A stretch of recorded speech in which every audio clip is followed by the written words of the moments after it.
Hey there, pros. Welcome back to another Red Key Club class.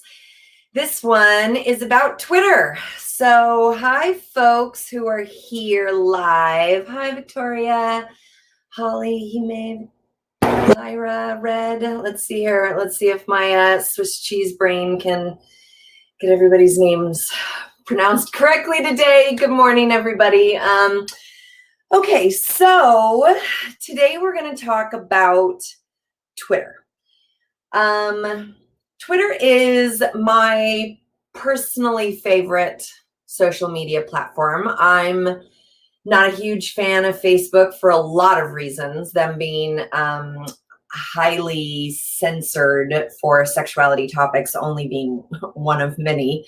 And so Twitter is, at least currently, still the best social media platform for sex workers to promote themselves. And so we're going to talk today about kind of why are you using Twitter, why and how, what kind of content are you posting, or can you post? How do you create more engagement? I know engagement was an important topic in some of the comments that that you folks, fabulous folks, shared in the request for feedback.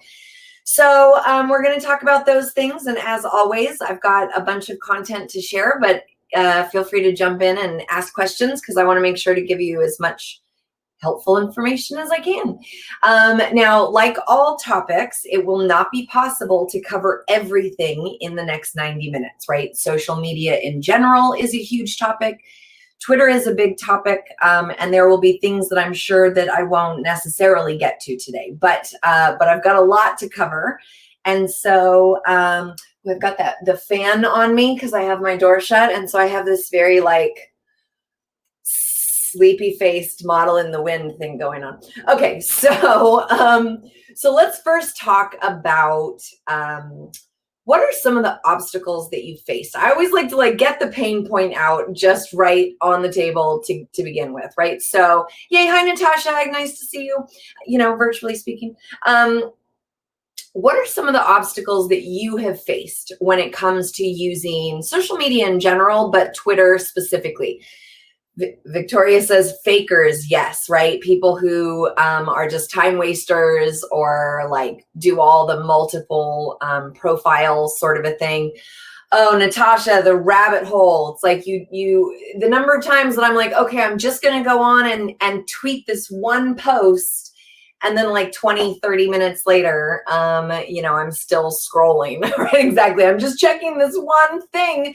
My email can be like that too. And in fact, I think, rabbit holing is one of the biggest struggles, I think, for a lot of folks with Twitter is that once you get on there, it's hard to sort of pull yourself out of the black hole that is Twitter.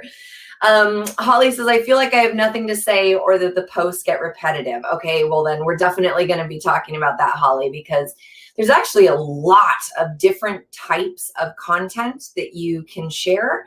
And one of the things I hope I will remember to reiterate, because I just realized it's not in the class, is that it's actually fine to post the same thing multiple times. In fact, on my Kink Academy Twitter, I have a series of kink tips that I wrote years ago and that get automatically scheduled and posted. And some of the most popular ones will get 50 retweets every single time it's posted, even though it's posted before. Now, the kind of content you're repetitive about is important, but that is actually something that you can do so you don't feel like you're constantly having to generate brand new content all the time. Natasha says that you're having a hard time talking about sexy stuff when the world feels like it's on fire right now. The world is on fire right now, and we are definitely going to talk about that, about how do you navigate having a public voice, wanting to participate in critical, important conversations, but also needing to promote your business in a way that keeps you afloat. And it is a delicate balance. And so we're definitely going to talk about that. Yeah, Red responding and saying, I just decided that I'm being authentic and sharing things that are true to me. That's a big part of it. So that's a good strategy, Red. Victoria says, sometimes I can think on a single sentence for an hour before finally posting it because I finally found the right words. Oh my God. Yes, I know exactly what you mean. That it's like type, retype, delete, retype, delete, retype, delete, retype. And some of it is about willing to just like click the send button. So we'll definitely go in a little bit more about that. Awesome. So some of the things that have come up in my discussions with other folks are that the whole thing just feels overwhelming, that it's like, what do you even do? How do you make it useful instead of just kind of like doing stuff and not really knowing how it's impacting your business? Finding the time, both like scheduling appropriate time and then not losing a ton of time to that rabbit hole. What do you post and when do you post? And then how do you get engaged? Those are kind of the 4 core obstacles I see a lot of just people talk about, because I have actually taught this class for mainstream speakers as well, a Twitter class, and they come up with a lot of the same struggles in terms of those content. And then sex workers have this additional piece of sometimes talking about being shadow banned and those kinds of things. Now, I'm not actually going to go much into shadow ban. Amberly Rothfield is doing a class on how to avoid being shadow banned. I just saw on her website. I don't remember the date, but if you check out Amberly Rothfield on Twitter, if you're not following her, definitely follow her, because she's doing some really interesting classes as well, including talking about shadow banning. And I don't really get into that aspect of the algorithm. My focus today is going to be on how do you make the experience efficient and productive for yourself? Like, what kind of content do you post? The practicalities of what are you posting and why? Always back to the why. And making it work for you in terms of both timing and scheduling. So that'll be my main focus today. So check her out if you have had experiences with being shadow banned or are trying to avoid being shadow banned. Knock on wood, I'm not really sure why my accounts have not been shadow banned. Now, I don't post like actual video clips, I don't think. And thank you, Natasha, for dropping that Amberly's Twitter link in the chat box there. Like Kink Academy has, I don't know, like 49,000 followers or something. And my Princess Callie Twitter account has like 22,000 followers, and I still get a lot of followers, and I tweet about sex. So there's probably a significant part of like being connected to Night Flirt or tube sites or those kinds of things. And so, so I'm sure Amberly will go into the more specifics about that. Lyra, will you remind me if I'm saying that correctly? Is it Lyra? The kind of, yes, thank you. Okay, good. The aversion to, or not even aversion, but just like the nervousness or the unknown element of posting right now, I know can be really intimidating. And so we're definitely going to talk a little bit more about that. Okay. Natasha's mentioning using shadow banned hashtags.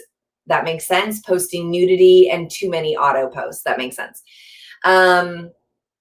Okay, so let's dig right in. So why does social media matter? I know that it might seem obvious, but I think that it's important to reiterate, why are we engaging in social media? I've talked about this in other classes before about how knowing what your purpose is on Twitter will make it a more successful experience for you. Are you looking to network? Is your main focus to network with other DOMs and to stay connected with other DOMs and to keep your finger on the pulse of the industry? Are you looking for clients? Are you promoting? Now, you can have multiple goals, just like with the writing and teaching and advertising in general. You can have multiple goals, but there will always be a hierarchy of goals. There just will. And so figuring out what you're going to prioritize and when is a really big part of making social media matter, so that it's not just essentially pissing into the wind, your time into the wind, right?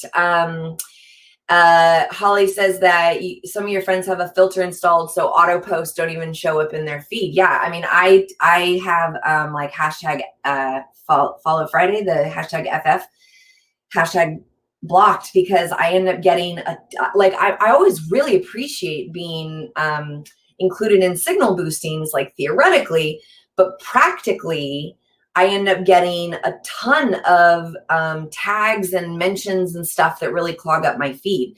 And so people blocking auto posts or certain hashtags, those kinds of a thing, you know, is not going to probably be uncommon as we go forward. So social media matters because it's more engaged than advertising. So advertising is one direction, unidirectional, right? So advertising would be something like Eros.com or Backpage.com when that existed. I can't remember if it's still up. Social media is a two-way conversation. And so that's a big part of getting a Twitter feed that's a bit more engaged, is that it isn't just pushing things out, right? That's a big problem with the auto post, is when you're only pushing out, when you're only doing unidirectional advertising on Twitter, you're just not going to get as much engagement, which is not going to get you as much visibility, which is not going to get you as many like useful interactions with people. It helps you stay connected with your audience and with your potential clients. I definitely use my Twitter feed to share my thoughts on what's going on, to hear feedback from people, right? Like it's a Twitter for me is a phenomenal connector to people that I wouldn't otherwise have a method of communication with, right? As Red mentions, it's a great source of instant, in the moment news. Absolutely. I'll tell you, I'm the only one in my family on Twitter, and I am always the first to know things that are going on. I am a firm believer that the apocalypse will be announced on Twitter, and that folks on Twitter will have a head start on the zombie apocalypse because we will have gotten that ding notification. It also builds your credibility. It shows that you are a real person in an ongoing manner. Right now, there are lots of fakes out there, and obviously you can start a social media profile with a fake photo and a fake name and that sort of a thing. But when you establish a presence on social media, that contributes to your overall credibility. It's also fantastic, as we all know, for public testimonials, right? Is that my little Grinch heart grows 3 sizes every single time I see someone post something lovely about classes that I've taught or books that I've read, right? And those personal signal boosts, those personal shout outs are the number one way that I drive marketing to my books, that I drive marketing to Kink Academy. Red Key Club has entirely been promoted on Twitter. Because of you amazing, lovely, kinky people sharing your experiences here, and then other people see and they want to come and participate. And so this idea of public testimonials is a really big component of using Twitter in a really practical way. So Red, your question that you've been wondering if you need to create more than one Twitter handle. And as Holly says, it is good to have a backup so that your followers know about you in case your main one gets banned or you get locked out or that sort of a thing. However, I will tell you, as someone who has a Twitter handle for every single business and project that I have, you don't want to overload it. It's a lot. It's a lot to manage. For example, right now, in this moment, I have 3 active Twitter feeds that I manage: Kink Academy, Princess Callie, and Callie Speaks, which is my mainstream. I have 2 Facebook accounts. I have Callie Kinke, which is kind of my kink presence, and then I have Callie Williams, which is my more mainstream and also semi-kink presence. I've got 2 FetLife profiles. I have 3 Instagram handles. And one of the things that I'm struggling with right now is that I've realized that while I've made some really important current event statements on some of those accounts, I haven't made them on all of them. And so, yes, it can definitely be helpful to have a second Twitter for, like Hime is saying, auto tweets, right? That's one way to kind of to say, look, if you want to know about the videos that I'm posting or the calls when I'm available, follow this secondary Twitter handle. And this is where you're just going to see the auto tweets from ManyVids, Night Flirt, those kinds of things. Red asked, how do I track it? Mostly in my brain, which is part of why I look so exhausted all the time these days. But I did used to have a spreadsheet where I would write all of the content ahead of time. We're going to talk about batching, and then would schedule them that way.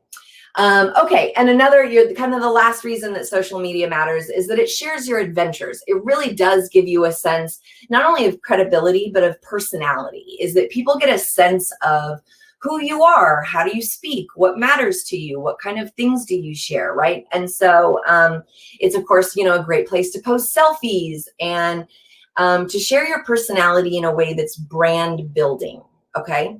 And so social media has really become a pretty intrinsic part of marketing. And that's true for all businesses, but because sex workers have so few avenues of advertising and marketing, Twitter has become pretty fucking relevant. Okay, so just on as like a top of your head, I'm just curious, who do you think in the sex worker world, pro-dom world, who do you think does Twitter well? And why?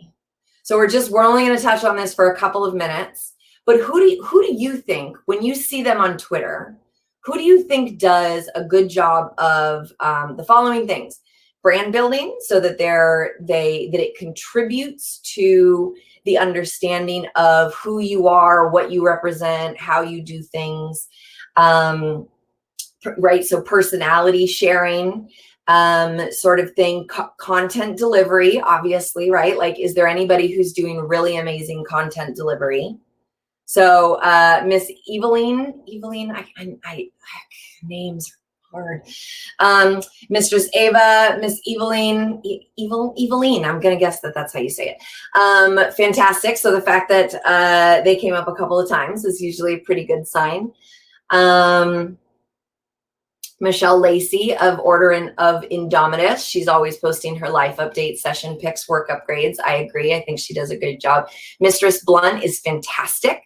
She really balances a lot of very like educational and informational content with also her Dom presence. Lucy Sweetkill, Mrs. Tess, yes. So I'm familiar with a lot of these names as well. And so kind of as we're going through this class and as you're processing this class later, think about who do you see on Twitter that you think, man, they're fucking nailing it. And see if you can even make a little bullet point list of why you think they're nailing it. Like, what is it about their Twitter feed that makes you think, oh yeah, they're definitely doing this right? Because it's always a good idea to look around for inspiration and then to put it through the filter of yourself, because constant reiteration, we're not looking to rip off somebody's brand, even accidentally, even supposedly respectfully. We're being inspired by other people and trying to figure out how to then integrate those principles into our own brand, okay? Okay, so let's talk about content. And I want to start with the most pressing need, which is, should you talk about politics? Should you talk about your personal life? There was a time when you could kind of get away with not necessarily sharing your politics. This is something that I'm working my way through as well. So I am very vocal. Like, I'm called a militant feminist by almost every single person I interact with in real life, like in flesh space. I never let casual racism, casual sexism, casual ableism go, ever. Like, I even annoy myself sometimes, but that's part of who I am, is that I call that shit out on the carpet every single fucking time.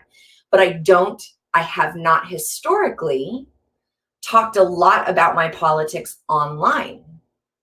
And so if you looked at my online presence, you may not think that I actually ever address these incredibly critical topics. And so I'm now I recognize now that is unacceptable. I feel that it's unacceptable for me to continue to be quiet in that space because I'm so visible as a leader in the community. And so some of it, and so I am joyfully, but at times trepidatiously trying to figure out how then do I make my same integrity value statements online than I do in person, because online it's a very different experience.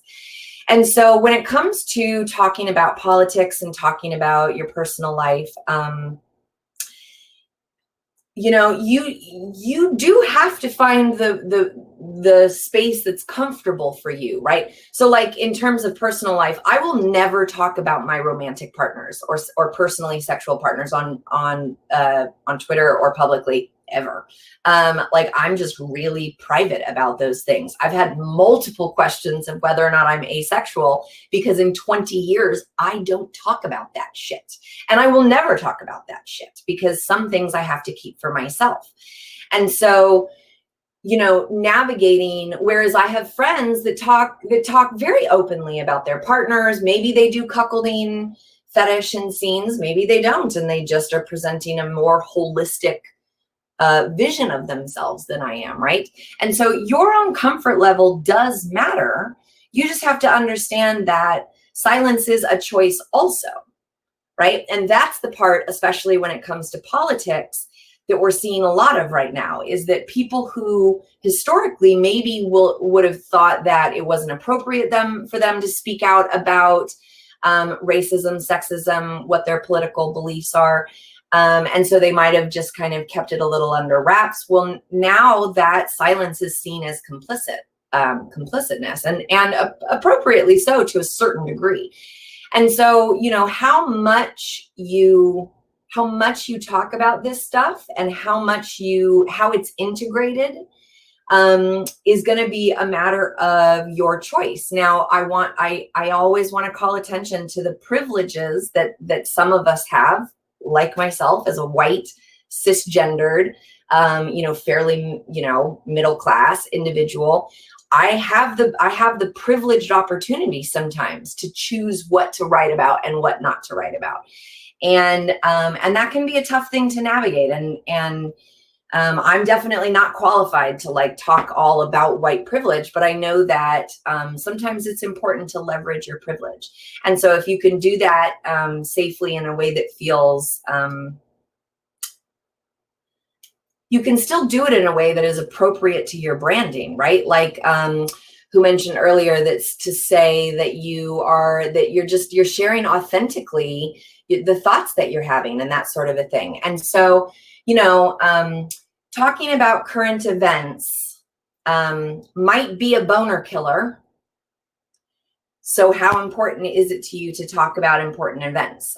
For me, it's super important. If you feel like you need to balance it a little bit more, that's part of what you are having to kind of navigate right now. So we'll kind of keep circling back around to that topic probably. Red says that, thank you, that being private and having boundaries is really important for social media, especially as any sort of women presenting person, because, but even as I say that, I'm like, but marginalized genders, if you are not a cis dude, it is challenging to talk about certain elements of yourself and safety online, right? So it's not just cis women, it is marginalized gender, and I need to start adapting my language appropriately to that. Okay, so the next thing about content to keep in mind is the difference between evergreen content and immediate content, right? So evergreen content is stuff like tips or like signal boosting old blog posts, those kinds of things. When we get down in the many types of content that we can post, we'll talk a little bit more about that. But there's a difference between posting a kink tip that says, or a tip to see me that says something like, when you fill out your contact form, ensure that you include any medications that I might need to know about. That's an evergreen tweet that you could put on a schedule to post multiple times. So again, we're going to talk about scheduling as we continue. But that's different than saying, I'm touring Philadelphia this weekend, and so I need you to respond this weekend if you want to get in on this action, right? So Red says, I find that I personally only want clients who align with your ethics. Exactly, because I wouldn't want to take money from someone who is a racist or a Proud Boy. I recognize that it's my privilege to do so. That's a big part of it, Red, and it's something that I talk about in all of my classes, right? Is that we have to turn down clients that are not good for us when we have the ability to do that. And survival sex work is a different a different labyrinth to navigate, right? And so there's not always as much of a choice in survival sex work. But if you do have that privilege and you do have that flexibility and freedom to speak about your politics and to turn down clients that are not in line with your ethics, I highly encourage you to do so, because it's just going to be a lot healthier of an experience for you. That sometimes, Victoria, that you do feel torn between keeping the fantasy and real life. And that's a legitimate concern. But I tell this whole story that I about in my humiliation class about cultural context. And I always tell the story in the same way. And I say, you know, I had this submissive and he was talking about female supremacy, and we were confronting some of why he believes that he's a female supremacist, even though his actions don't always fulfill that, right? And I said, look, I'm going to kill your boner. And it went, woo, after I said all of this stuff about cultural context. And then I was like, but I'm Princess fucking Callie, so I control your boner. So I'm going to bring that boner bitch back. And I said some other sexy shit, whoop, came right back up. And so I think that the idea of complete compartmentalization is appropriate for some brands. Like for some people, it just doesn't fit in the brand that you're talking about. In terms of if you are high glamour, high fantasy, high protocol, all of those things, right? But if you have any sort of, I don't know, I just think it's a fine line to allow men especially, but clients in general, to objectify us to such a degree that we cannot express the realities that we're living in. Because again, it's a very privileged position to say so, but those people don't deserve to have their fantasies fulfilled.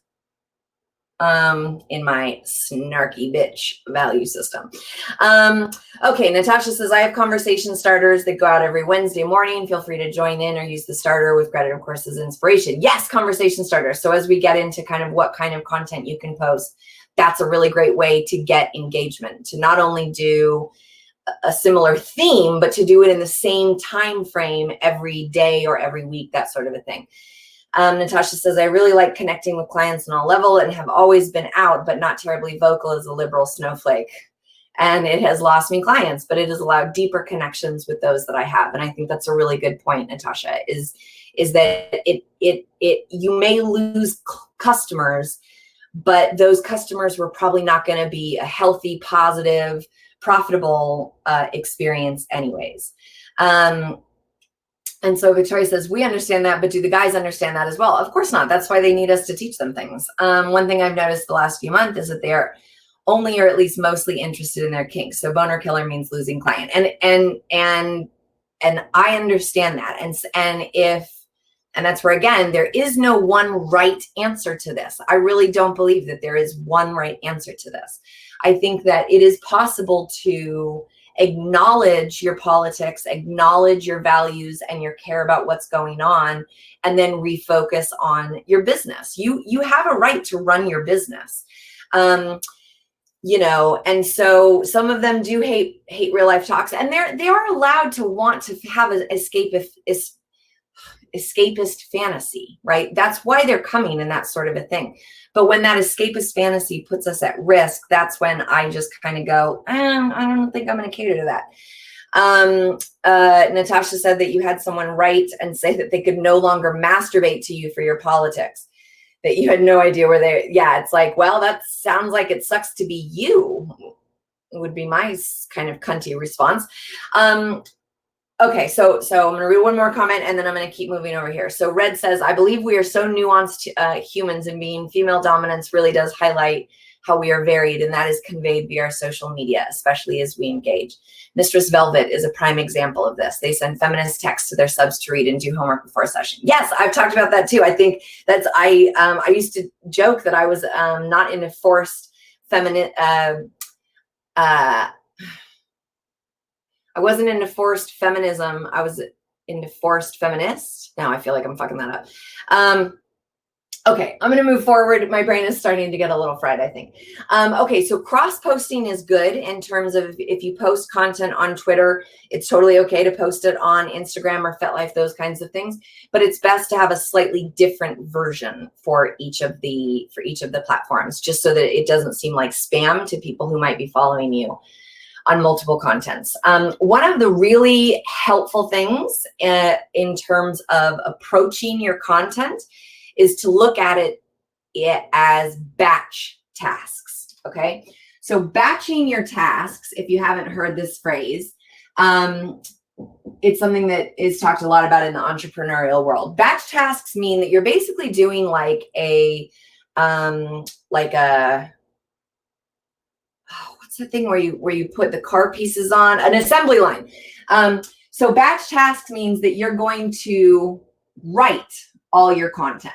You're going to sit down for an hour, maybe 2 hours, maybe an hour over a couple of days, even 20 minutes over multiple days, and you're going to write all of the content. So again, we're going to talk about what that content might be, kind of creating that content ahead of time. But writing and creating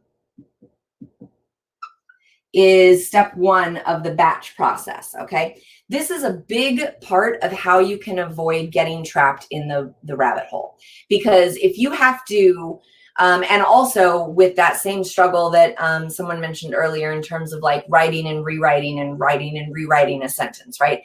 And so rather than going onto Twitter, trying to come up with something to say, trying to write it in the exact right way, and then scheduling it without getting trapped in the black hole that is the algorithm of Twitter, you can start to avoid that by writing and creating and batching all of your content at once, okay?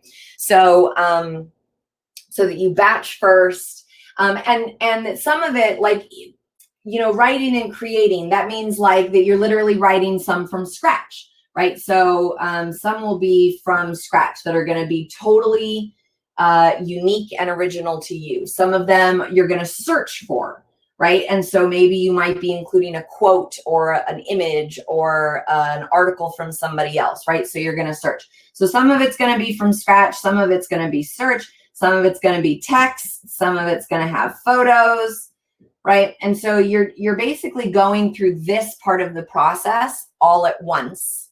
So that, again, it doesn't mean that you don't then create content spontaneously and as you go, but it means that this is going to give you a really solid foundation to draw from in a way that's going to actually support making Twitter a worthwhile experience for you.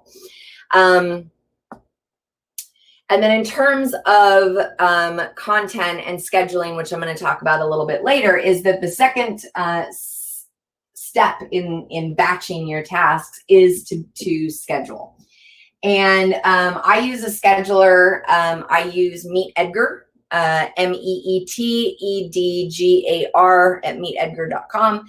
And it's pricey. It's like $50 because I use it for all of my multiple businesses. But like, you know, Hootsuite, TweetDeck, those same kind of things where you can actually schedule stuff ahead of time. And we're going to keep talking about why these two tasks are going to make Twitter way, way easier for you. Yeah, $50 a month for Meet Edgar. It might be 30 or $40 now, actually, or maybe for new customers. Natasha, I don't know what that means. I fail to use Social Bee is more apt. Is Social Bee a thing like Meet Edgar? Never even heard of that one. So Social Bee, check that one out. Social BEE. So I'll try to grab that link and put that in the recording. And so by using a schedule, though, you're going to be taking a lot of that, a lot of the risk of rabbit holing, and a lot of the risk of having to like generate the new content on the fly all the time. Okay. So any questions about the idea of batching? Do any of you use batching already? Is that a technique that you, oh, that's great that both Red and Natasha posted it. Does anybody use batching for social media or any other things like blog posts, right? You can batch blog posts where you sit and you spend an afternoon writing a series of blog posts and then you schedule them as you go. Hime says, I did, but it got lazy. Yeah, I can relate. Well, and one of the reasons that I used to use Meet Edgar and was totally willing to pay was because they had a thing where they were just, it was evergreen content. And so even after it published once, they would just put it back in the library and back in the queue. Now, Twitter's algorithm screwed that up. And so now you can't really do that. But you know, it can be, for me, it was a worthwhile expense because I just fucking hate having to go on and manage all of that shit. Holly says that you've done blog post ideas that way, right? So we're going to talk about that in the writing class as well, and how to, in terms of how to batch blog posts. Okay, so let's talk about the kinds of content, since this is a biggie. So the kinds of content and getting more engagement is they're kind of co-topics, because the kind of posts that you use, the kind of posts that you share are going to determine how much engagement that you get. Victoria, you said that you use Crowdcast for social media posts, like automatic social media posts. I've never even, that's fascinating. I didn't even know that was possible. And that like AppSumo, Natasha says AppSumo has some apps. And so check out AppSumo, AppSumo. Okay, so what kind of content can you post? One of the most important things about content is to really mix up the types of content that you get. That helps a lot with engagement, and it helps with that even if you are reusing some of your content, if you mix up the type of content that it is, then there's enough of a social media cycle that it won't be as apparent if you were just posting a few of these types of content pieces, and then things were coming back around, and then it seems a lot more obvious, right? So I'm just going to start writing them down. Some of the ones that we've already talked about is tips, right? And so this is like tips for interacting with you, tips for kink or sex work in general, tips about hygiene, tips about purchasing toys, tips about how to be kinky discreetly at home, right? Tips that just show that you know what you're talking about can be a really great credibility builder, brand builder. Right now, if you go back to your superstar branding and you see that let's say your featured activities are bondage, sissification, and strap-on play, then your tips probably shouldn't be mostly about humiliation or about foot fetish, right?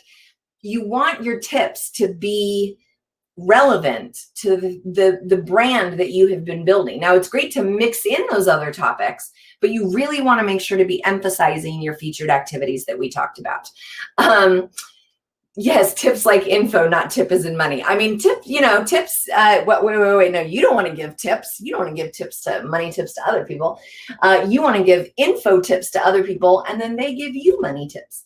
Yay for money. Tips on how to tip. Actually, Holly, that is a great topic, right? Do you tip at the end of your Dom session? How do you present your tip? How much of a tip is appropriate? How do you feel when you tip? How do you feel if you don't tip? The idea of tipping could become a series of tips, graphics, questions, right? So tips, quotes. Okay, so tips about you, kink, sex work, etc.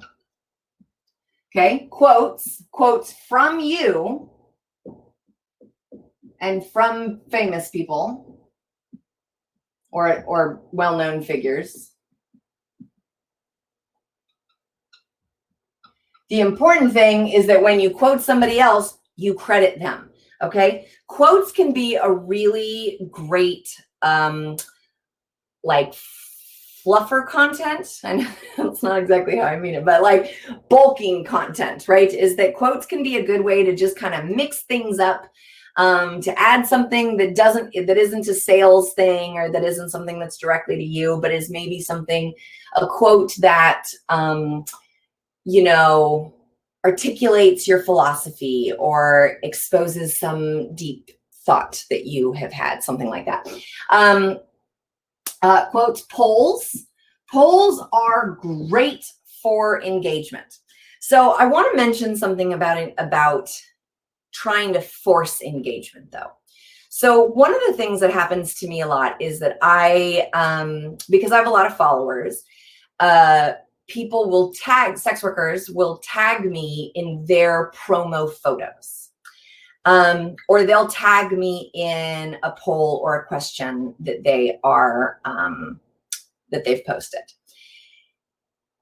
A lot of times those tags are done by people that don't have any kind of relationship with me at all. Like, we don't even interact on Twitter. And then they tag me into their poll or question or promo post. That's not, in my experience, a great way to get engagement, because it feels like spam. It doesn't feel like you are actually trying to engage me as a person. It's very clear that you're trying to use my larger following to gain attention to your poll or question. And that in and of itself isn't bad. You want signal boosts. But if you don't have a relationship with someone, and I'm not talking about like being besties and wearing matching hair bows, but if you have never had a non-salesy interaction on Twitter, don't fucking tag them. That's not the way to get things engaged. And sure as shit, don't tag them with 10 other people. I'll tell you, I have just started blocking people that do that, because it pisses me the fuck off. It's spam. It's not a mutually respectful exchange. And it doesn't give any clear indication about why I personally should give a shit about signal boosting them. Okay. Now, if you posted a poll and you and I don't have haven't really had much of an engagement, and you want me to maybe pay attention, and I'm using me as an example, but I'm talking about anybody, but especially people that have a largish platform, right? Kind of once you hit past probably 5,000 or 6,000 people, the platform starts to grow, and I find that you get a lot more of these kinds of things. If you want a highly visible person to signal boost your tip, your quote, your poll, or any of the other stuff that we're going to talk about, tag them personably. And so if somebody had a poll going and tagged me and said, "Hey, Princess Callie, I know that you are really interested in humiliation, and I'm curious if you would be willing to vote in this poll." That makes me go, "Oh yeah, cool. I'd be more than happy to share my opinion," right? Like, people like to be flattered. People like to be asked their opinion and their thoughts. Doing a cattle call version of that is not respectful. It's not fun, and it's not effective. And so Red says, "Sometimes I tag people in a batch due to boosting their classes, but that you're never sure if that's overstepping." So boosting their classes, what do you mean? Like that, like, for example, that if I was teaching a class, that then you tag me along with a bunch of other people to tell them about my class? And I'm just using me as an example.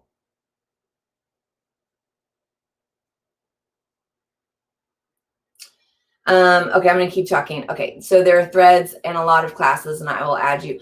Oh, okay, so like the kind of thing now where people are saying, "Hey, who's teaching classes?" Those kinds of things. That is great to signal boost. Thank you for clarifying, Red. If you are, let's say you're sharing a book review or a class review, or you're telling people about someone's work, that is a fantastic thing to add somebody's at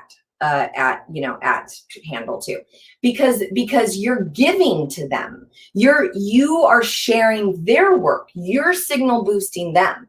And that right there is hands down one of the best ways to gain mutual engagement, is when you promote my things, I see that. And I am more inclined to promote your things as well.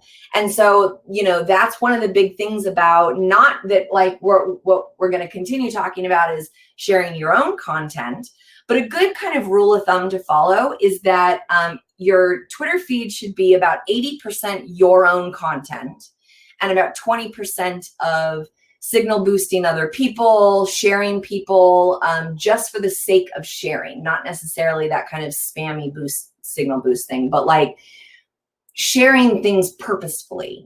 About 20% is going to be a good ratio, where you don't look like you're just so self-absorbed and you're not helping anybody else, because then it's going to be unlikely anybody will help signal boost you.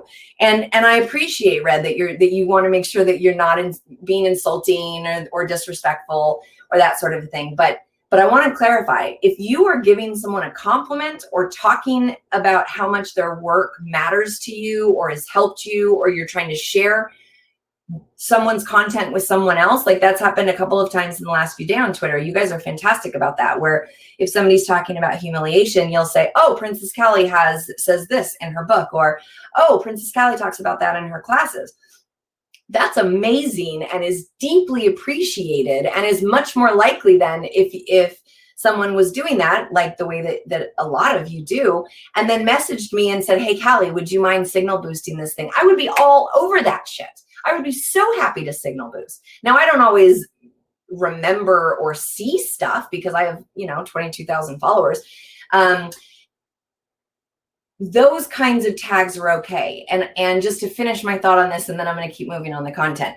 It's if you're unfamiliar with someone, a more respectful approach might be to attempt to DM them. Now, not everybody has their DMs open if you're not following back and those sorts of things, but just making it personable is going to be a lot more effective than just kind of blasting somebody's Twitter handle. Okay, so polls. The polls that you can post are anything about their interests. Which of these do you like the most? Foot fetish, bondage, sissification, whatever. This can be a really great way to find out what are maybe some featured activities that your audience really enjoys that you either are or are not doing. Interests, experiences. Have you ever done this thing?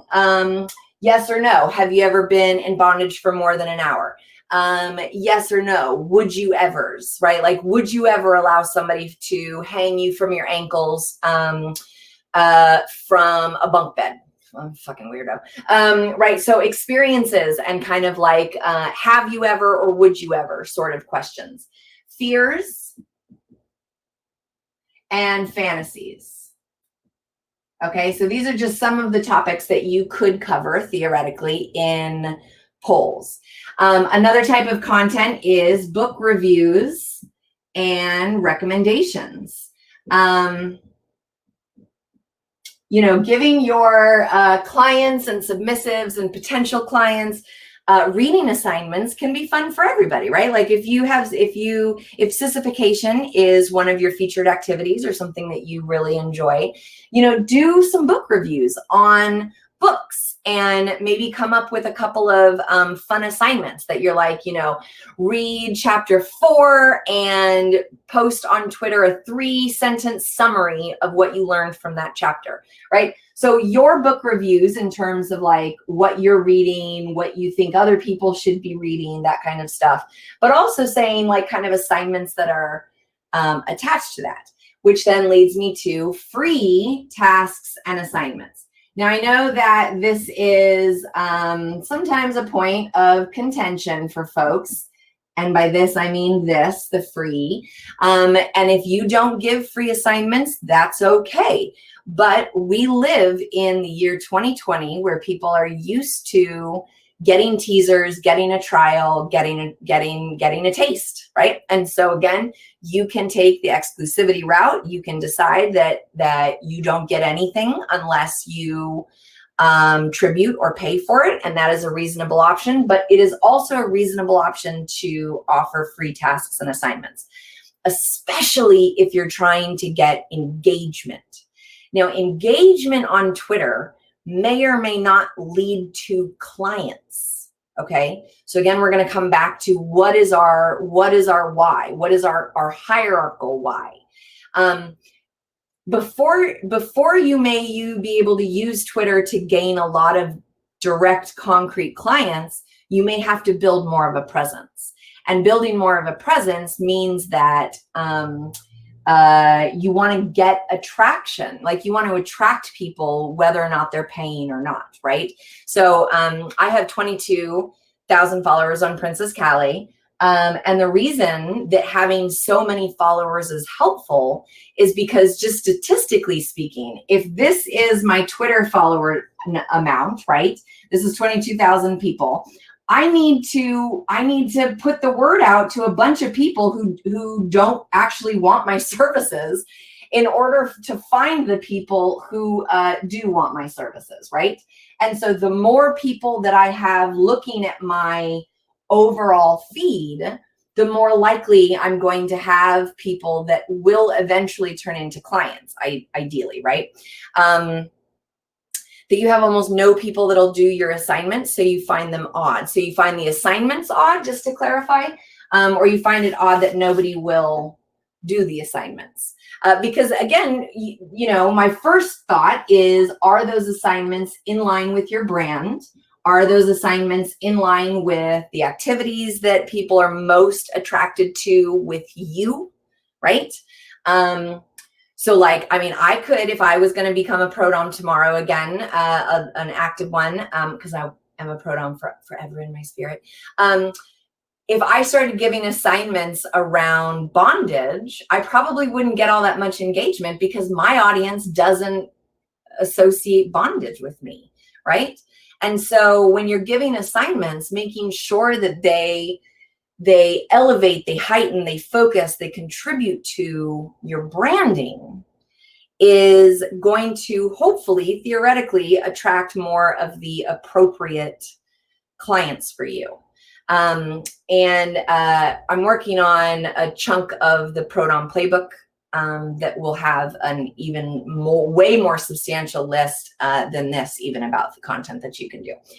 Okay, so book reviews I recommended, free tasks and assignments, and the task can be anything from you know, tie a pink ribbon around your dick and send me a photo. Ooh. Why was the first suggestions I made resulting in me getting a bunch of dick pics? That's not the thing. Okay, so instead, one of the assignments I used to give my submissives all the time is to write poetry for me, inspired by me. And so I would say, like, write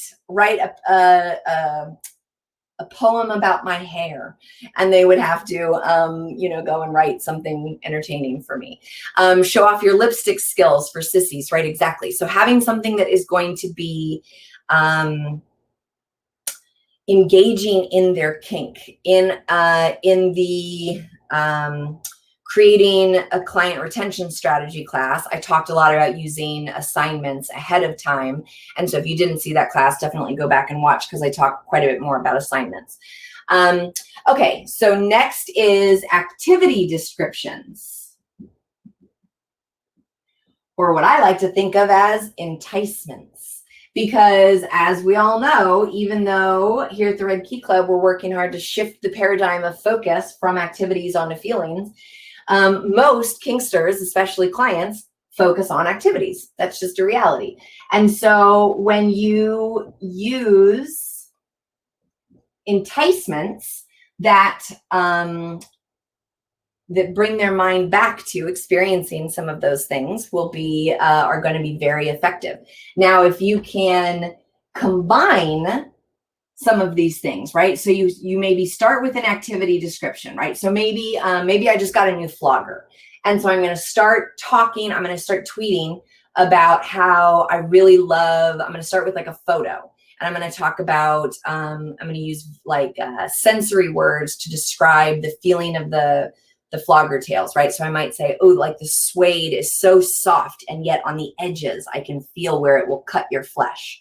And then the next tweet, I'll talk about, you know, I can already imagine how it's going to feel to have this flogger in my hand with the edges, the tips dancing along your back as I slowly flog you, right? So this is, so it's an enticement, right? And then you can kind of switch things and combine them, right? So then maybe you start with an activity description, and then maybe you move to either a task that's related. Maybe you have a book review at the end that you describe. Maybe you use that as a starter for a poll, right? And so each of these can stand on their own, or you can also possibly combine them. Another thing is, of course, testimonials. Now, if your clients are on Twitter, encourage them to write nice things about you. Don't be shy. Tweet nice things about me. Now, sometimes you might have to give them a little bit of a prompt. You can say, pick one thing that you love about me and tweet about it every day for the next 3 days, right? So again, you maybe are combining testimonials with assignments, okay? Testimonials, you can take testimonials from snippets of emails. You can use them on your website, obviously, but you should definitely be posting those things on Twitter as well. One of the things that can be handy is doing both a text version so that you're writing the text in the actual tweet, and then you also can create a graphic for the testimonial. I'm going to be sharing some of the Red Key Club testimonial graphics that I've created starting this week. And so you'll see what I mean. Make sure you go and follow me on Twitter at #RedKeyClub. And so using testimonials in a different way, of course, is great credibility building, and people see the lovely things that people are saying about you. You can share your links to your blog posts. Okay. Now, we're definitely going to talk more about this in the writing class in July. Your blog posts do not need to be long. If you are a long form writer, okay, recognize that attention spans are at an all-time low these days. And so sometimes it can be better to post things in a series. So if, let's say you've got, you know, a $4,000 or 4,000 word blog post that you've written on sissification, I would recommend splitting that up into 4 blog posts and doing it as a series. And so, but you want to be, of course, signal boosting your blog posts on Twitter. And this is a great way to either do, did you see my recent blog post? Here's one that you might have missed. Those kinds of framings for blog posts. Do not just post a blog post once. It is a total waste of your writing to only post it once. Frankly, it's a total waste of most of this writing to only use it once. And so even though I know that like repetition is a bit of a concern, when you're mixing up enough of these, then using them more than once, like I said, it just isn't going to be as noticeable. The next thing, next option is videos. Of course, there's lots of folks who will post teaser snippets, little interviews, you know, like even if it's just a matter of when you're, like, so for me, I used to have a lot of hair fetishists. And so if I was active as a pro on Twitter right now, I would probably do some little short videos of me just combing my hair. Like, it's not porn. It's not actually porn. I mean, for hair perverts, it kind of is, but you got distracted. So, okay, so Natasha is saying blog post 300 word minimum or it will kill your SEO. Yes, so again, we're definitely going to talk more about this in my writing class. Natasha does a ton of really fantastic classes about SEO and website development. And so if you haven't taken her classes yet, make sure to check that out. But when I say it doesn't have to be a long blog post, like 300 words, that's like only a few paragraphs. And so that's, you know, I would target for 400 to 500 words. It's like not even a full page, you know, like a full Google Doc page, especially if you use spacing. Like you should not write a full block of text. the way that our reading retention works these days is skimming is usually better. So adding a lot of set paragraph breaks in a 400-word blog post will visually make it seem a lot longer, but cognitively won't be that difficult for them to read or to take too long. Okay. And also then you won't screw yourself on the SEO side of not having a blog that's long enough. Okay, and Hime is saying that use a cute Snapchat videos to promote yourself being online, or night flirt, like I'm wearing this on cam. Exactly, right?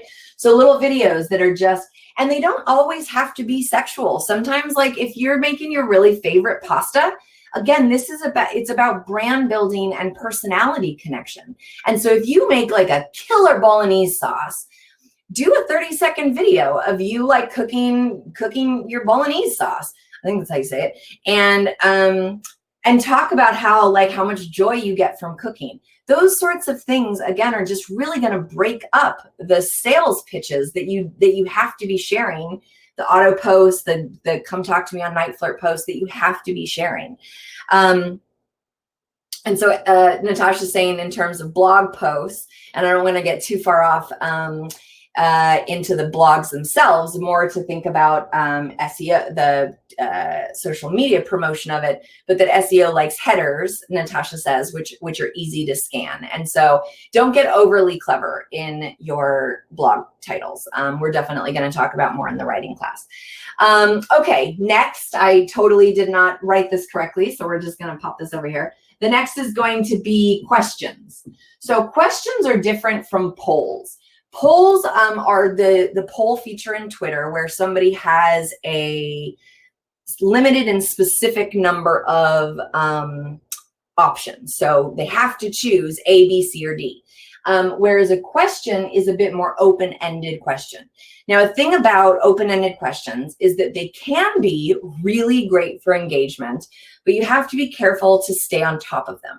So I struggle with this a lot. This is something that I don't actually do particularly well.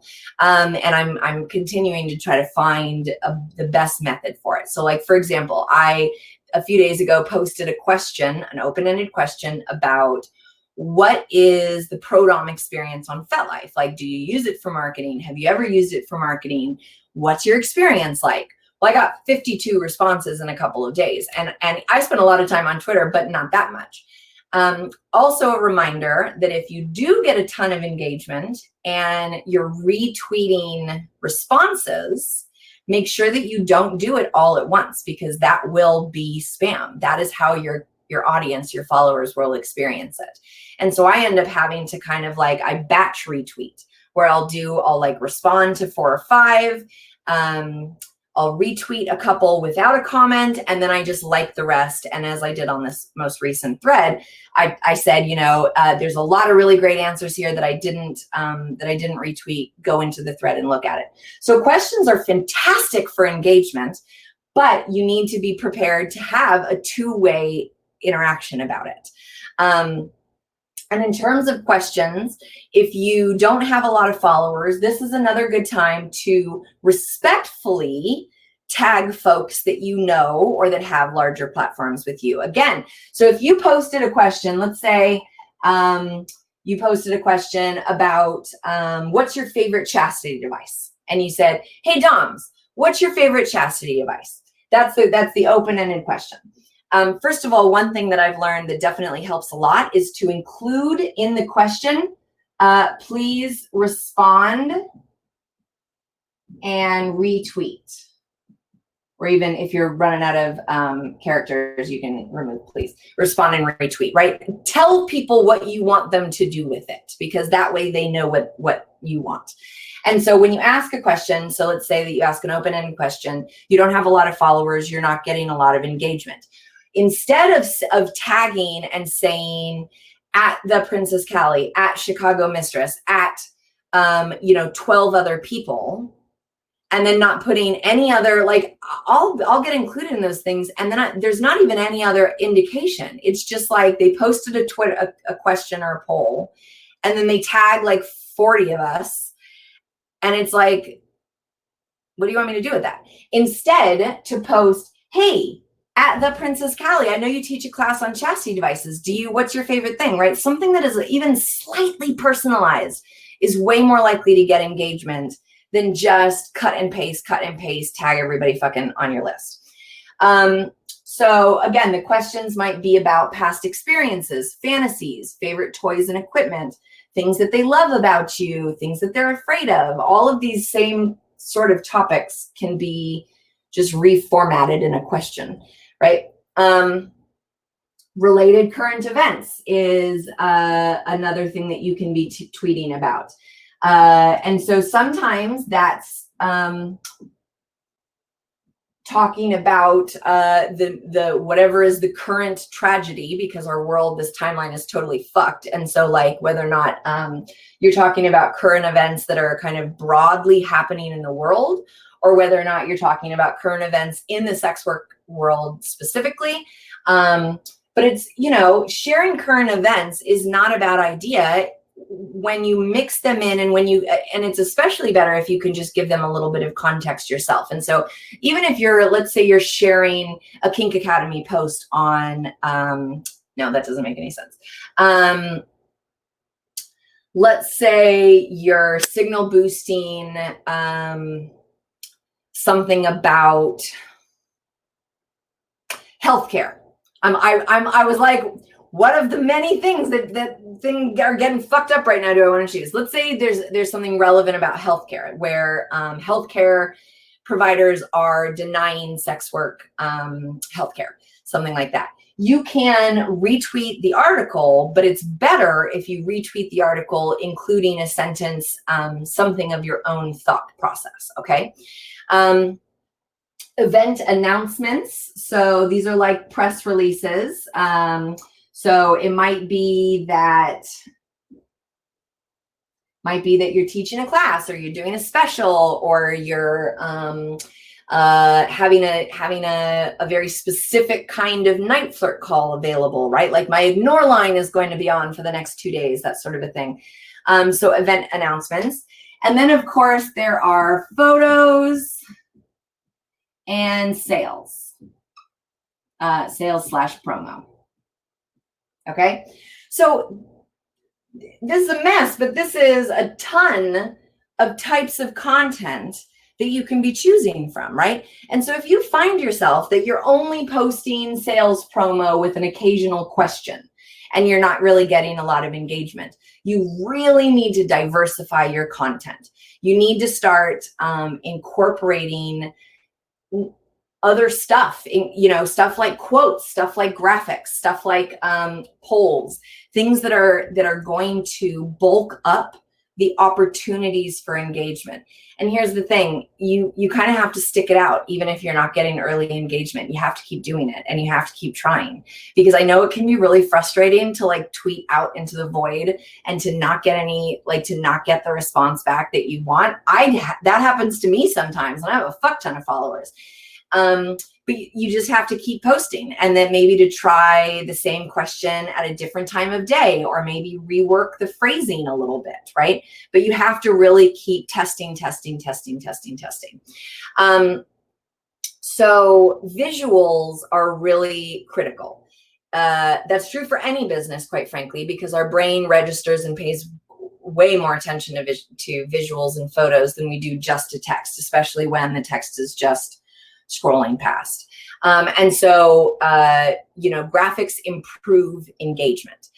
You can use a simple site like Canva, CANVA, or PicMonkey, PICMONKEY, to make dynamic visuals. And like Elena talks about in her classes, to watermark the shit out of all of your photos, that if you're using your own photos. Red says, I worry about getting a lot of followers due to maybe the paranoia of doxing and things. I understand social media is what it is, but for those with the follower count of 10,000 plus, is that something that is a concern? Yes. The more visibility you have, the more at risk you are. Like that's life. And so I think that is a reasonable concern. And especially if it's something that really bothers you, it's something to take into consideration. So for example, I had some offers to go on shows like The Morning Show. And I turned those opportunities down because I didn't feel that those opportunities were putting me in front of the kind of audience that was going to be a safe, welcoming audience. And I was more concerned that even though I would be getting a tremendous amount of visibility, that visibility would actually put me at risk. And so, yes, you really do have to consider, how big do you want or need your platform to be? When I was younger, when I first launched Kink Academy, I really had in my mind that I was going to become this like really well-known entrepreneur, in the sense of like going on TV shows. You know, I wanted to be on Oprah and Ellen, you know, those kinds of things. And now I fucking do not want those things, because that opens me up to an audience that is not friendly to me. Now, obviously, that's not the exact same thing as Twitter, but I mean, it's one of the reasons that I haven't talked about politics on Twitter, because you're essentially just putting yourself out there, and you don't have any sort of physical indicators of whether or not a situation is safe, or whether or not, you know, you should continue a conversation, that sort of a thing. And so, yeah, so I mean, it's, I try hard not to let fear dictate everything about my life, but when something aggravates my anxiety to a degree that becomes unhealthy, it's not fucking worth it. So keep that in mind. So Victoria says that you use InShot and Quik are amazing for video. Is that video editing? Thank you, because I totally forgot to mention that in my notes. And so using Quik video editing apps like those would be are going to be helpful in terms of using graphics and videos. And just to reiterate, I am positive that no one in this class right now does this, but to anyone who might watch this in the future, don't use free or stolen photos. Don't just click and save a photo off somebody's website, even if the photo isn't of a person. Even if the photo is of dungeon equipment and you think to yourself, well, it's not a person. I'm not like ripping off her identity or her visuals or their brand. I'm just using this as a photo of a St. Andrew's cross. Don't. It's illegal, and you might get caught, and you might have to pay money, and it sucks. And it also totally burns your reputation. And so don't use free or stolen photos. Ideally, you can use your own photos that reinforce your brand. Now, it does not have to be a photo of you. One of my most favorite and popular photos that didn't have me in it when I had my website was a crown next to like a spiked shoe on a blue satin pillow. And it epitomized my brand, is that I am the princess who will kick the shit out of you while sitting on a little satin ruffly pillow. And so that photo, even though I wasn't in it, was really representative of my brand. And so you don't always, if you're not in the mood to be in photographs, that's okay. Look around at your stuff, look around at your equipment, look at your outfits, see what are some photos that you can take and use that are your own property, that will mix up, you know, that will diversify the content, so it's not just selfies and it's not just text. So Victoria says, same with songs, by the way. You mean that InShot and Quik will edit songs? Hime says, another content I use for my Twitter is an occasional meme. I try to keep it related into my branding. It's like a funny BDSM meme. Yeah, and actually I meant to put that on here. So, you know, memes, you definitely want to keep it relevant. And that doesn't necessarily mean just sex or kink, but relevant to your brand. You don't want to overkill. I find that memes are the worst possible things to do that repeatedly posting it thing. Memes, you know, do it once, do it well, and then mix it into a lot of these other people. Right, nobody likes a stale meme. But memes are definitely, you know, can be used. Alice in Bondageland uses them a lot. Some of them probably repeat a little bit faster than they should. If she spread it out a little bit more, that would probably be helpful. But I've liked the same meme that she shared multiple times. So it just kind of depends on, again, how are you mixing it up with the rest of the content? Is it relevant to your brand? And how often are you going to share those things? Okay, so this class is technically supposed to, this is a 90-minute class. And so I'm going to kind of keep plowing through some of these tips, okay? Oh, GIFs. Thank you, Victoria. That's definitely another one, is creating GIFs. And yes, I pronounce it the correct way, which is graphic interface something. Graphic, GIF. And so creating a GIF from expressions is a really great idea. Nice reactions, and it's all your content. Exactly. Okay. Oh, okay. Well, some of these I've already touched on, so that's going to help a lot. Make things open-ended in order to provoke a response. And so if you ask a yes or no question, you're not really, there's going to be an end to the engagement. Wow, I already covered some of this. Do not tag a bunch of people in a post that doesn't have anything to do with them unless you've agreed to signal boost each other. Now, the thing about tagging people that the post isn't about is that I highly recommend that you create little signal boosting groups, right? A lot of you are already doing that. I seem to remember that there was a comment that I maybe missed a little bit earlier, that like if you have a signal boosting group and you each agree to boost each other's content, then that's a different thing if you tag them just so that they can see it. But consent, lo and behold, consent is the thing.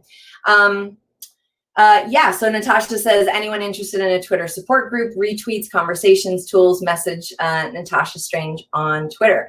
Fantastic. Thank you, Natasha.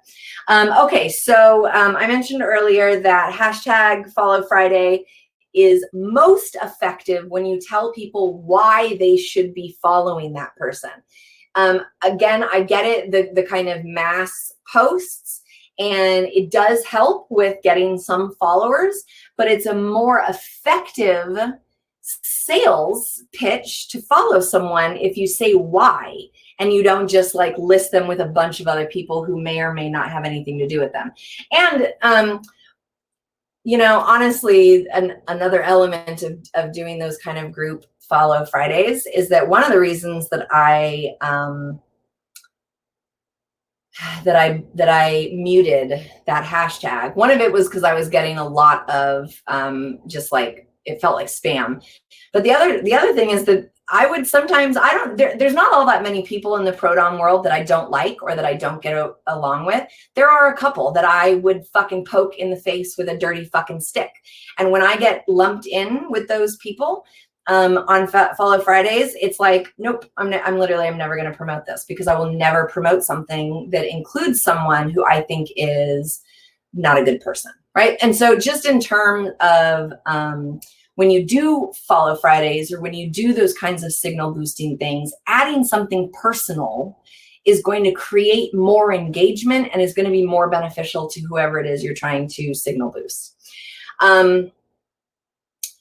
You can't automate engagement. You can automate posting, and using something like Meet Edgar or Hootsuite, and you know, double check the terms of service always to see whether or not there's any problem with adult content. I haven't had any issues with Meet Edgar, but again, I don't post actual porn clips, and so that might be more of a problem. But one of the things that has allowed me to save my time and energy and effort for engagement is by pre-scheduling content. And so the content mostly gets pre-scheduled, and then I can come in and spend my time on the engagement, on responding to tweets, on signal boosting other people, those kinds of things. I also recommend that you create a personalized hashtag. So, and use it as much as possible. And it may feel uncomfortable at first to include what may seem like a random hashtag, but if it's your hashtag, it's not random. For example, there were some of the responses to the FetLife question on Twitter that I retweeted with a response, and then I added hashtag Red Key Club, because I wanted the people who were seeing those responses to click on the hashtag, see all of the other topics the other posts that included that hashtag, which includes a bunch of really fantastic testimonials. And then that leads them to my actual Patreon, where hopefully they sign up and pay money for the value that I offer, right? And so when you create a personalized hashtag and you use it consistently, it's a way to contain your content, especially if you have a couple of them. Like another one that I use is hashtag kinky goodness. That's something that I haven't really seen other people using it. And so I use it in some of my responses. Well, I'll be like, oh my God, I have a great weekend full of hashtag kinky goodness. Having a couple of them that really you use and that aren't super generic is going to be just yet another way for folks to find you. Okay, so Natasha's saying that you've had clients never interact on Twitter and after a session say they booked with you after seeing your conversations about something. Exactly. You may not be getting the numbers of engagement, but if you are consistent and if you keep putting content out there that is relevant, that is authentic, that is diverse, even if people aren't retweeting a ton or responding to your questions a ton, keep it up, because the consistency is always helpful. And there's a very high likelihood that folks are lurking rather than engaging. Okay. And so you're still going to be, you're still engaging with them. It just feels a little one-sided. Okay, so another recommendation is that you check your analytics. So how many of you guys actually look into your Twitter analytics on a even semi-regular basis? Never, yeah. I never used to. I hate numbers. I hate statistics.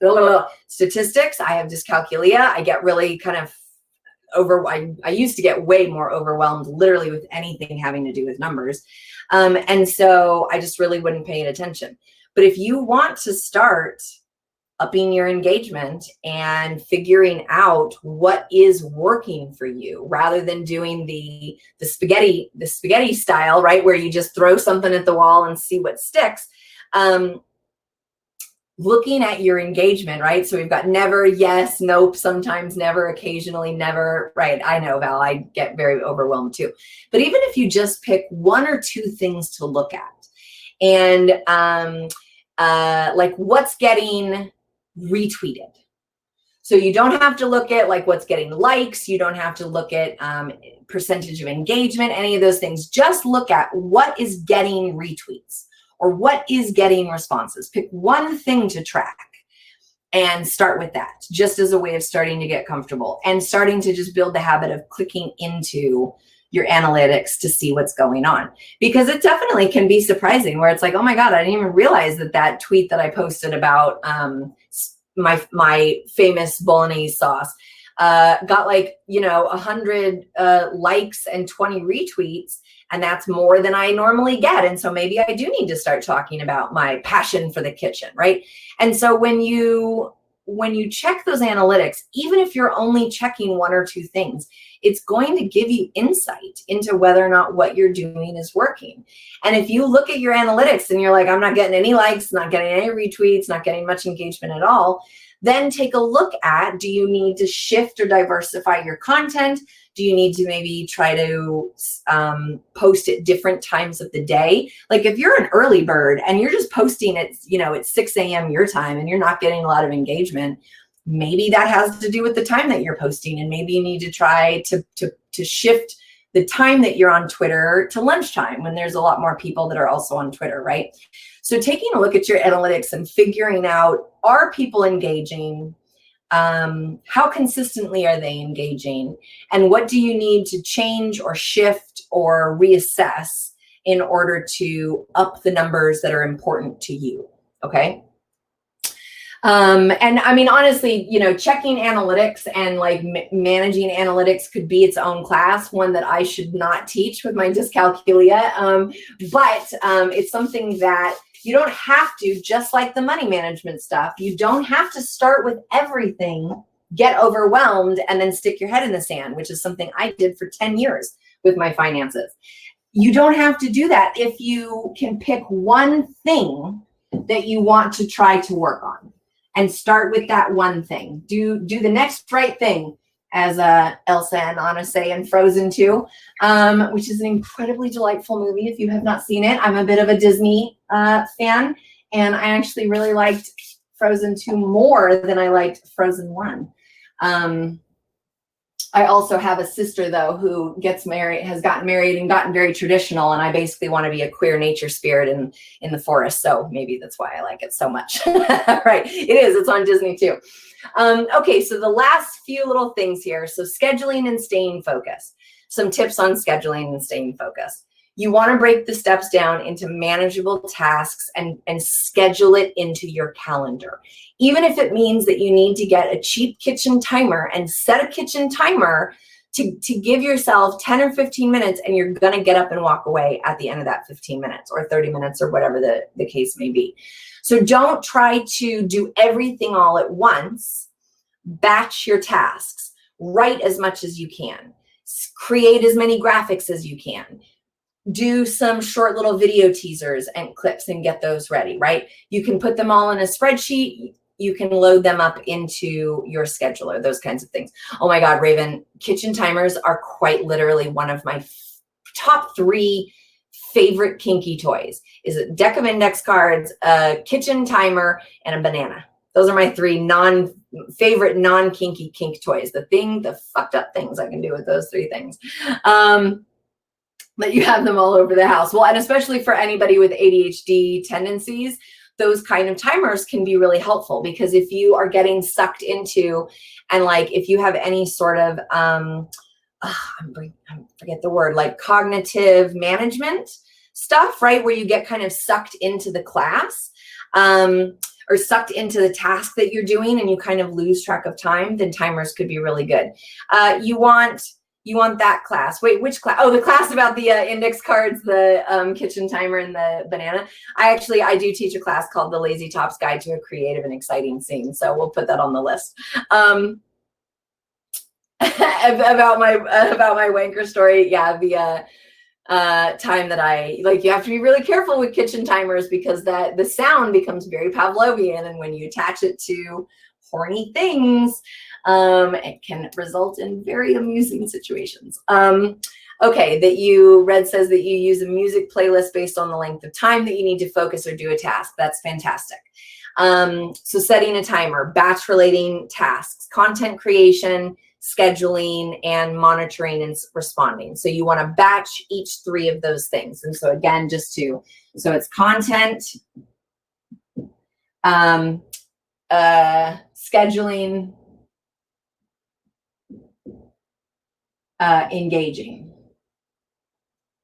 Okay, so these are the tasks that you want to batch, and you want to find the best time of day to do them as well, right? So for me, one of the reasons that I teach these classes at 10 a.m. is because of my personal health stuff. It's when my mind is the clearest. It's when I'm the most perky and the most creative and the most kind of engaged in life before my body starts to make non-consensual decisions.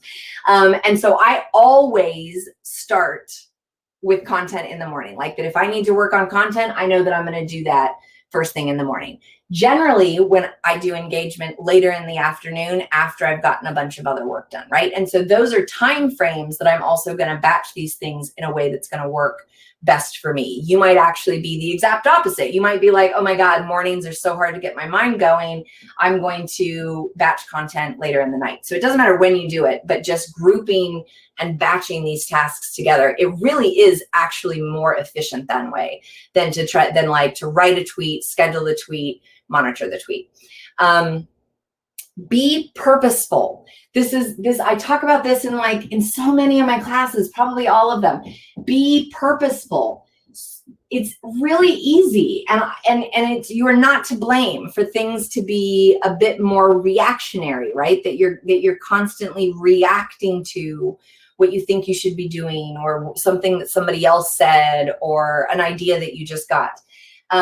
Is that can be kind of spontaneous and organic, which is great, but that doesn't always mean that it's purposeful, and so therefore successful. And so be purposeful by figuring out, what does Twitter success look like for you? Okay? Because like earlier, Twitter success may not look like 50,000 followers for you. That number of that kind of exposure may actually give you the fucking hives.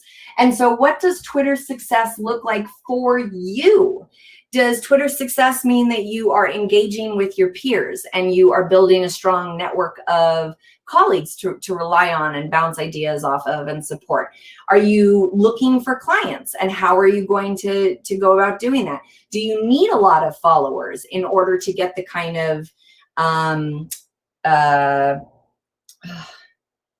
conversion, right? So like for me, I need 22,000 followers in order to convert enough sales to sell my books and my courses and stuff, right? And so I need to have more Twitter followers in order to get the conversion rates that I want.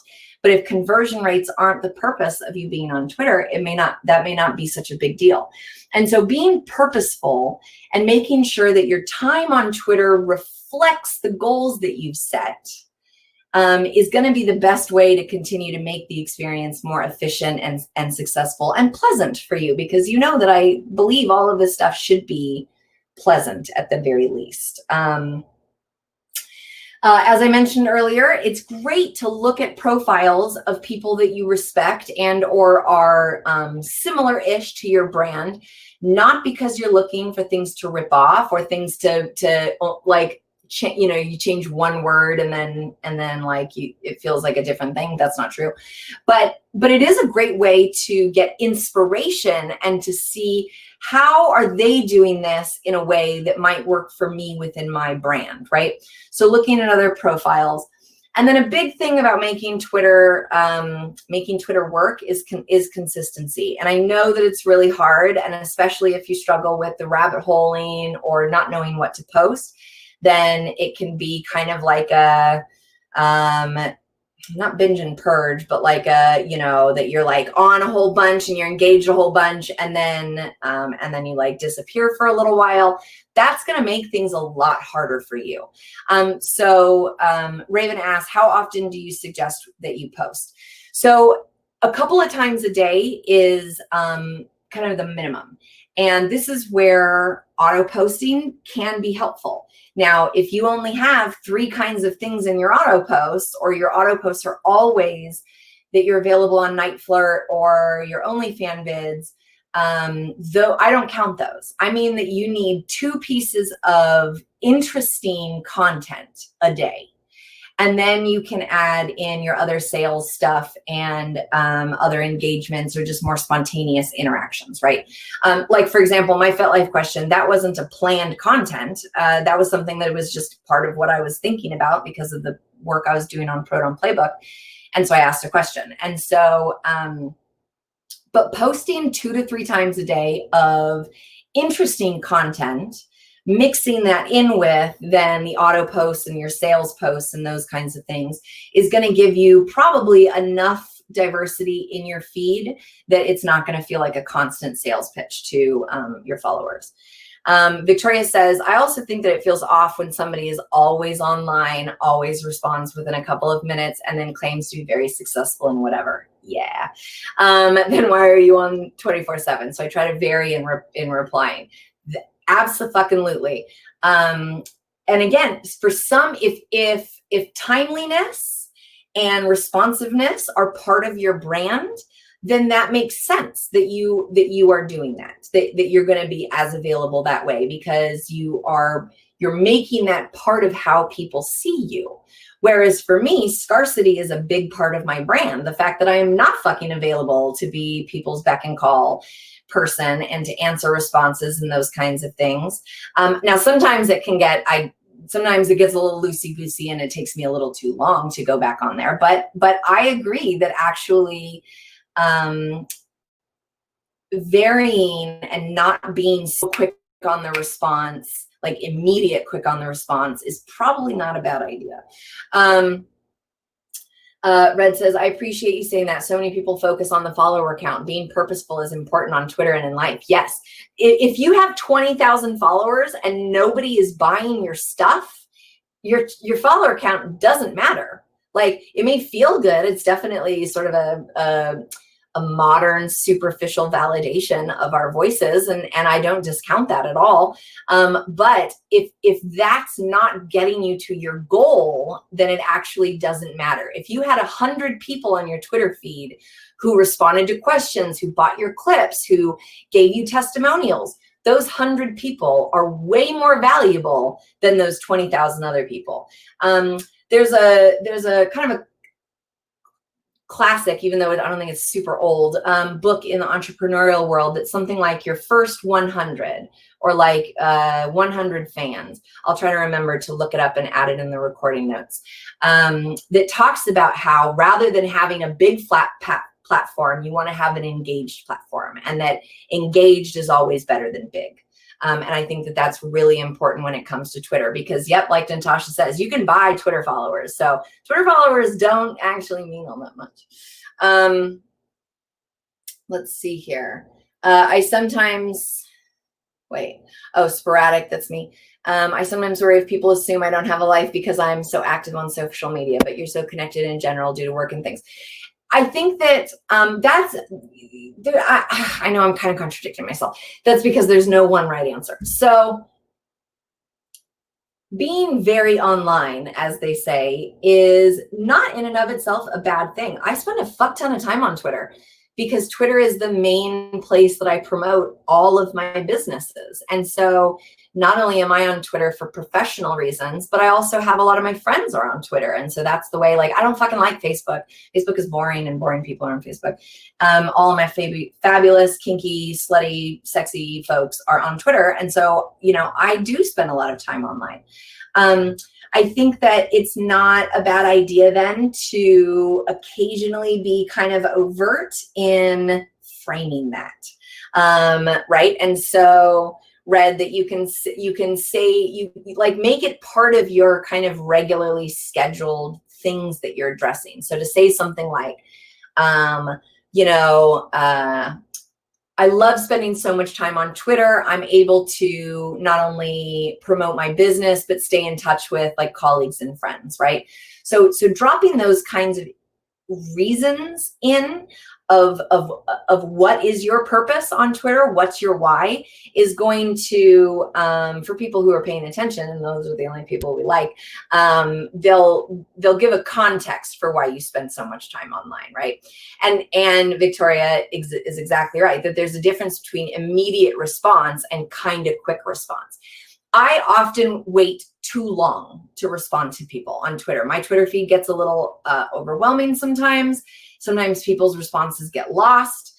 And so, within a day is a great timeline. Like, it doesn't have to be immediate, but don't stress yourself out too much. That if you're responding quickly, that's okay. Maybe try giving it 5 minutes, right? That if you feel like your thumbs are very quick on the draw, wait 5 minutes the next time that you want to respond to somebody. And even that 5 minutes, even if it makes you a little bit uncomfortable, is going to be a good way to start to moderate the timing of how you're engaging with folks, right? Let's see here. 1,000 true fans. Thank you. Thank you. And also your first 100 by Mira Cothran. Yeah. So those are, thank you, everybody, for putting those books in the chat box. Your first 100 by Mira Cothran, and 1,000 True Fans by Django Longhurst. So those are both great books to take a look at and to just get some of the principles, even though we know we have to kind of translate them into sex work specifics, right? Okay, so that is the end of my actual content. Are there any other questions? And again, Twitter is a huge topic, and there's lots of things that I didn't necessarily cover today.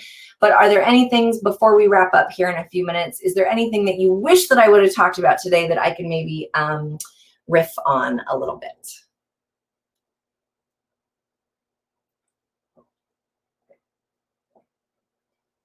Water is good. It's 103 degrees every day this week where I live. Totally bonkers. Yeah, exactly. It's like I live on the fucking hell gates. On my worksheet, you ask, how do you make your content engagement read? How do you make your content engagement ready? Thank you for the typo, Holly. You are always so fucking helpful, and I mean that sincerely. Okay, so it did say ready on the workbook because on the worksheet, because frankly, I would not be surprised if I did have a typo there. Okay, so thanks. So how do you make your content engagement ready? These are some of the things that I talked about, like using graphics or photos. Using a visual element is one way to make it more engagement ready. Making things more open-ended questions rather than just a yes or no question is going to be more engaging than kind of, that sort of brick end version of questions, right?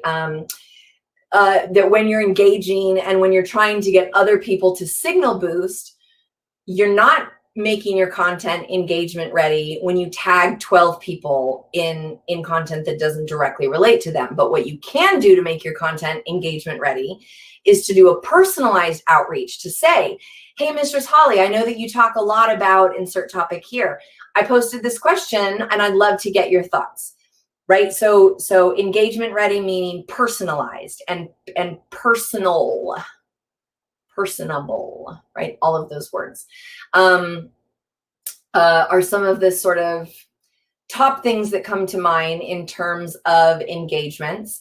And then also including please respond and retweet, like giving people actual instructions. An action step to take once they respond to your question or your poll or something like that. So putting please signal boost or please retweet can also help make it content ready or engagement ready. Again, that doesn't necessarily mean that people will retweet it, but you're at the very least being very clear about what you're looking to get from people, which is signal boosting, right? So, and then consistency also actually is a big part of content being engagement ready, because you will show up more frequently in the algorithm when you're actually posting consistently. Twitter then actually shows your content more consistently to your followers. So hopefully that is a helpful summary of some of the engagement ready things. But I didn't kind of frame it with that question. So thank you, Holly. Okay, great. So any last questions, last call for Twitter questions and conundrums? I taught this class for a local mainstream speaking organization that I was on the board of for 2 years. I was the marketing director for, it's the largest chapter of this national speaking organization. And I taught this class, and the organization, the average age is like 58. And so it was a lot of fun to take the class that I had written for them, which is a very different audience, and to sort of repurpose it for sex work. And so, thank you, Raven. I'm glad that this was helpful, and I'm glad that you're feeling inspired, my dear. And I'm sorry that I mutilate names so often. I'm always so embarrassed. Like Pain, thank you. Ain, that you feel inspired, even though I can't pronounce your name. Ain, that you feel inspired and you're ready to get cracking. That's fantastic. And so, as always, if you have follow-up questions or comments or need me to clarify something as you're continuing to think about this, please feel free to post it on the recording, which will likely be up by the end of today. And thank you again for everybody being here. It's so great to see you all, virtually speaking. We've got our last June Red Key Club event is with Natasha Strange and Mistress Viola of Sub Rosa. I'm so excited to have you guys on. And then very quickly on July 2nd, I just confirmed with On Lee, Daddy On Lee, that we're going to be talking about Instagram, because she's got a totally bitchin' presence on Instagram. So that happens like right after July. And July, if you haven't seen the schedule for July yet, July is like fucking packed with all kinds of amazing classes. So Victoria, The discussion with Natasha and Viola is the 30th, I think. Yes, it's the 30th, June 30th at, I think, 12 p.m. Pacific. And so it'll be about an hour. It's kind of a short, these interviews, guest doms, between 60 and 90 minutes. It's very casual, and we're going to talk all about how they've created an incredible feminist dungeon space, how they work together as a partnership, and about lots of other fabulous things, because they're both totally fucking brilliant. Great. And then just a reminder here in the chat box, and I'll try to remember to put it on the recording. Natasha, feel free to add it if you see it. That if you're interested in a Twitter support group in terms of boosting and sharing and those kinds of things, to message Natasha on Twitter. Awesome. All right, folks. Well, I hope that y'all have a great rest of your day, and I will see you next time. Bye-bye.